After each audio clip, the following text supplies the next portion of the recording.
Uy, ang daming pagkain. Hoy, bawal pang kumain ha. Titikim lang naman ate. Bawal nga, sabi ni nanay. Sige na nga. Alam ko na, pag-usapan na lang kaya natin ate yung mga favorite nating pagkain tuwing Pasko. Okay, sige. Yung favorite ko, mango graham tsaka lumpia. Ikaw ate, anong favorite mo? Hulaan mo kaya.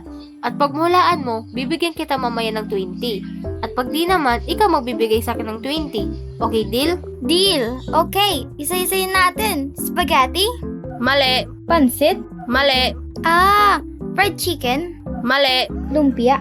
Mali. Fruit salad? Mali.